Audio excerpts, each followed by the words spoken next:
Sarah Pochin is here, Reform UK MP. Is the next election seriously going to be between the Greens and Reform? Well, this constituency does have, I think, about a 30% Muslim population. So that's quite a different dynamic to Runcorn and Helsby. But yes, getting back to the question, I think it probably is a two-horse race. So in that case, why won't Nigel Farage debate Zach Polanski? Well, Zia Youssef has offered to debate. He's not the leader, though. Zach Polanski is the leader of the Green Party, so therefore surely Nigel Farage should agree to that. I don't know if Nigel's been asked, has he? Oh, yeah. Okay. Well, I know that Zia put it offered and Zach said no. Zach, That's and Zach right, said yes. he would debate Nigel. And did Nigel he? has never said I haven't heard that last twist. All these little games. Gordon. No, it's not. It's a race between Labour and Reform. And you mentioned the Gorton and Denton by-election. I'm told that I'm not allowed to name the by-election candidates by name, so I won't do that. But what I will say is this is a Labour-held seat. The Reform candidate in this by-election has been endorsed by Tommy Robinson, who is one of the most prominent racists, frankly, in this country. And I do not understand why Reform haven't disavowed that endorsement. I do not understand. People are entitled to endorse who they want to endorse. Sarah, you might not want to hear it, but it's really important. Because the last time that Reform won a by-election in this country, Sarah was elected. That's right. And you have used your platform to go on TV and say that you don't want to see black or Asian people on television. Oh, for goodness sake. And that is the consequence of Reform getting a seat in Parliament. That was a clip that was taken out of context. People in Gorton and Denton, there is not a racist bone in my body, and that's a low blow. And if you want to stop someone like Matthew Goodwin getting into Parliament... Why do you want to stop Matthew Goodwin? He's standing up for British people. We prioritise British people. So you're not going to disavow the endorsement by Tommy Robinson? People can endorse who they want to endorse. He's literally a white supremacist. We cannot stop anybody endorsing us. The leading racist in this country. We cannot stop anybody endorsing us. You're okay with that, but you can say right here on this show that you don't want his endorsement. Are you going to say that? Look, you're not going to say that. The point is, it's not shameful. You're shameful in accusing me of being a racist when you know there's not a racist bone in my body.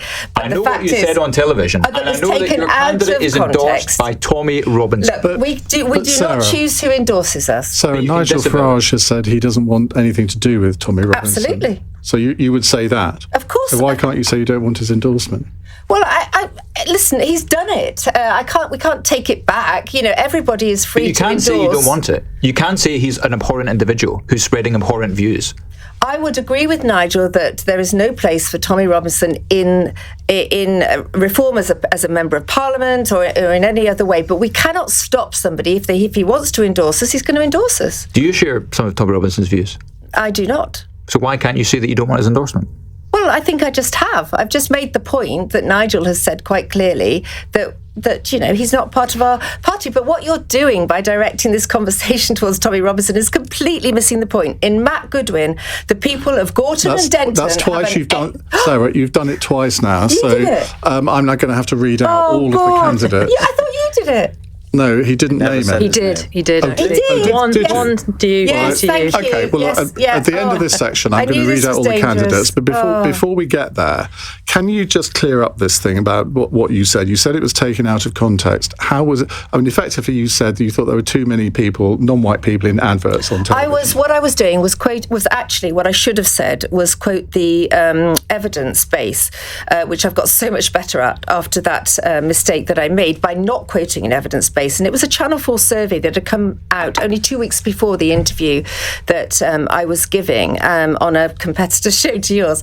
And what I should have said was that evidence showed that there were, I think it's over 50% of actors in adverts show or portray sort of mixed ethnicity families and that type of thing, and yet only 4% of the population, and so therefore that British people, or I'd say, at the end of the day, were not feeling that adverts were representing necessarily the actual makeup. And I was just making that point, and it was taken completely out of context. But let's move on. We're talking about Gorton and Denton, and we've both. Well, we're talking about the general election, actually. That's what the question was all about. What was the question? The question was: is the next election seriously going to be between the Greens and Reform? Oh, I thought we were talking about the by-election. No. The by-election is definitely between the Greens. It's definitely not. It's definitely not. It's a Labour Hill constituency. Cross Question with Iain Dale on LBC. Text 84850. Well, it's a lively cross question today, I think you'll agree. That's because we have Sarah Pochin on the panel, Reform UK MP for Runcorn and Helsby. Josh Babarind is being perfectly behaved, Liberal Democrat MP for Eastbourne, who's the party's president. Gordon McKee, well, he's fighting his corner, shall we say. Labour MP for Glasgow South, and Lucy Fisher, the voice of common sense, Whitehall editor of the Financial Times. Right, a WhatsApp question from Jim in Lincoln. With DEFRA, the latest body championing the idea that Britain is racist due to the lack of minorities in rural areas, why do we consistently allow our culture to be chipped away piece by piece instead of standing up and being proud of British life?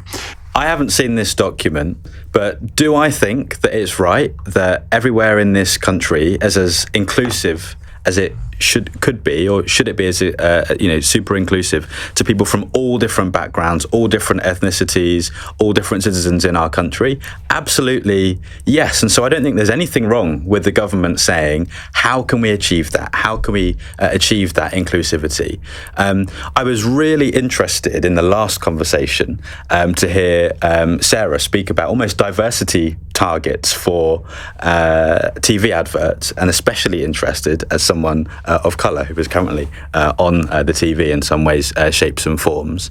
And I expect that what Sarah might say on this question is that this is absolutely rubbish. We shouldn't. Well, should we let her say what she wants to say? Well, I would love to hear, and I'd love to respond. But I think that we are a multicultural society. That is the basis of Britain. I'm proud that Britain essentially adopted my family that moved here. My family's gone on to make contributions in all different sorts of ways. When folks like Sarah say these things, is that it emboldens people to live and breathe that racism. And Sarah, you're saying that what your words didn't come from a racist place, and I'm just going to have to take your word for it, but it does make people out there think, oh, hang on a minute, it is okay to judge people on the basis of the colour of their skin rather than the content of their character. Yet again, you're being utterly unfair. My point was simply what's unfair are the racist messages that I received after you made your comments. People who thought it was okay to bash me because of the colour of my skin. So I won't take lectures from you on what is fair and unfair when it comes to racism. I'm not lecturing you, Josh. I'm just saying I'm not racist, and those comments were taken out of context. But can we get back to the question, which was about the countryside? Now, I actually live in a very rural area, and I have to say, I don't understand what this story is about. Everybody is welcome. I've got 2 dogs. When I walk them in the woods on a Sunday morning, I see people of all ethnicities walking in the woods. I really don't understand. This is just a non-issue. Everybody is welcome. And why would you ever think that you weren't welcome? Because we hear comments from people like you saying we're not welcome in different spaces. You've utterly made that up. I challenge you. In different spaces. When have I ever You're said saying that? black and Asian people are essentially... You are absolutely talking nonsense. You're saying black and what you're saying is divisive. You are now being racist. What you're saying is absolutely right. You've said that black and Asian people, you've insinuated that black and Asian people are essentially not welcome in a particular space in our country. I never said that. What are you talking about? You were saying that it drives you mad that there are too many on TV. I was talking about the representation. You know exactly what I was talking about. The representation on adverts compared to the actual demographics of our population. We are talking about the countryside. Okay. Well, let's get back to that. Everybody's welcome in the countryside. And you know that's right, because you won't answer this question. What evidence have you got to say that not everybody is welcome in the countryside? There's no evidence. But it is true, Sarah. There is no evidence. If you look at particularly rural areas, there are, I think I'm right in saying it's about 13% of the population are now non-white. If you go to little villages in the middle of Norfolk or wherever, or Devon or Cornwall, you wouldn't even find 1%. So, I think that's what the report was all about. But would you, is that it's not because they're not, people don't welcome or want to see people from different ethnic backgrounds. Maybe it's that they don't want to move there because there's no one stopping them renting or moving there or buying a house. So why don't they? Gordon. I think, look, I agree with Josh. I think one of the things that makes this country great, and there's a lot of things, is its diversity and people of different ethnicities, of different religious backgrounds, living side by side, building strong communities. And that's what makes it great. And as an MP, you get to see that, whether it's the nurses working in an NHS hospital or the Royal Marines that I've spoke to as part of the Armed Forces Parliamentary Scheme I'm on. And I think it is pretty reasonable for the government to try and make everywhere in this country inclusive. I think that's a good thing, and I have no issue with it at all. I think what Josh said is absolutely right. And Sarah, you may not think it, but when you go on TV and say those things, people react to it, and listen, it emboldens the worst people in this country. And I just want to come back to that point. What evidence have you got that people are not welcome in the countryside? The evidence what Josh just told you, but the reaction to your what evidence have you got that people are not welcome in the countryside, which is what this question is about, which is what we are supposed to be discussing? That's the kind of thing which, by the way, is purported and encouraged by Tommy Robinson and others. And that's why it's so important that people are aware that he has endorsed the Reform candidate. Can we just get back to this question? Okay, All you're doing is I think using we've this as done a that one to political death, frankly. platform. But I mean, interestingly, whenever we talk about these issues on LBC, where I take calls from people, I'm always encouraged by the number of people from Black and Asian communities who ring in and say what a great country this is, because I'm not sure that would happen in every other European country, if I'm honest. So perhaps we should be a little bit more proud of that. But who would you want to play you in a film about your life? I'd go for Gillian Anderson, because apparently people have said we look quite similar. I can see that. I think she's like a sexy older woman, isn't she? At some point, if the phone rings and It drives me mad when I see adverts full of black people, full of Asian people, full of, people that basically are anything. What's wrong with that, Sarah? What's wrong with that? Well, it doesn't reflect our society, and I feel that your average white person, average white family is, like, I agree with you, Stuart, not represented anymore in TV. There are lots of white people on television, Sarah, or they're not. There are lots of white people. There are lots of white men. There are lots of white women.